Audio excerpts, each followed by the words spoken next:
Because we bend our bird boxes or our gable returns in one piece, we have to install our soffit now. Now, there is other ways to do it, but a one-piece bird box works really well for us in our environment. I know it's roughly 16.2 up this rake and another 16.2 down the other rake. The builder grade pebble clay soffit from Westlake Royal gives me 10 inches of coverage. So I know I'm gonna need roughly 39 pieces to do the entire rake. So we're gonna go ahead and cut 42 pieces. That gives us a couple extra in case we drop one. So whether you're using something like the ProTrax Saw Table or a jig you've made yourself, or you're just simply using snips, especially with the builder grade soffit, a good guide is the vent holes. So the vent holes are almost always perfectly square to the edge of the soffit or even the center groove of the soffit. So if you're cutting down the vent holes or you have an even reveal off the vent holes, you know that that cut is going to be 90 degrees to either the locking strip or the back edge. Snap the line for our F channel. And I know the thickness of our soffit is a 1/2 inch thick. So you don't want to put your F channel down low. You want to ensure that when your F channel is installed, the soffit is truly horizontal. You want this to be level.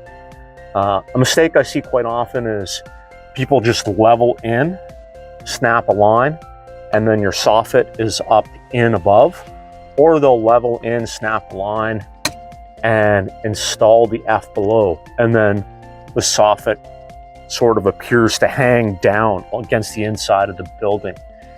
A real easy way to measure to get your line if you don't want to level in is, I know that this fascia, this rake is 5.5 inches, and I know that my soffit is roughly a 1/2 inch thick.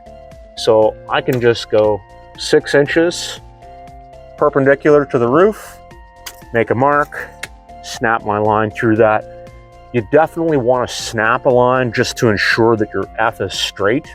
If you try and measure along, you're going to end up with a wavy F. You want to avoid that. Snap your lines, install the F, install your soffit. Depending where you live, you may be familiar with F trim and you may not. So typically we use vinyl soffit, and especially on the gables, we'll use F trim. So much the same as you would join J together, we join the F together. And again, you want to nail every 8 to 12 inches, center the nail slot, but still have room for movement. So if you live in an area that uses vinyl soffit and vinyl F, whenever possible, I like to cut my F one piece. You see a little discoloration on the top here. That's going to be completely hidden when the soffit goes up and over. So as you can see, I've got my cut down siding box, great for storing my soffit in. Keeps it all together, even if the wind comes up. I don't like to grab one at a time. I'll put a few between my legs. That helps me be more efficient because I don't have to bend over for every single piece of soffit. When you're nailing your soffit up, you want to be mindful that your locking strip is nice and tight together. Occasionally, you'll end up right on the edge. Keep in mind your soffit's going to come over, or excuse me, your fascia is going to come over and hold that in. Don't want to be nailed super tight. You want to have room for movement.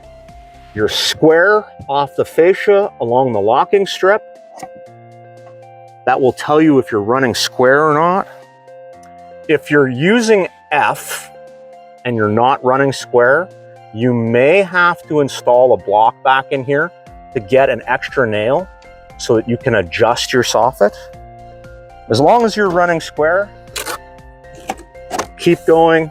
Again, ensure that you're into the locking strip, sight down that line. That should be nice and even. And again, just continue on with your nails. If you're having issues, chances are your elbow isn't up high enough. Again, you want to have room for expansion and contraction. If you start square and you keep an eye on it, it's very easy to continue square. Now we've got an extra nail hole in this, which is a little outside the Royal playbook, but we punch an extra slot. It allows us to double nail. Some of that has to do with the weather and wind we see, but it also allows me to adjust if I'm a little out of square. I have that second nail, so I can pull or twist and allow that soffit to come back around square. You always want to make sure your locking strip is nice and snug. You don't want to pull it, but you want to ensure that it's tight. Again, whenever possible, as close to the center of the nail fin as possible, but you want room to move.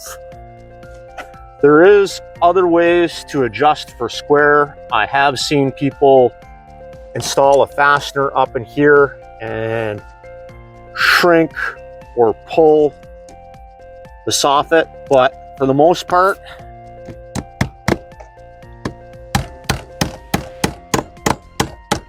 just ensure you're square off the fascia when you start. And as long as the fascia is square and you keep it tight, you should be all right.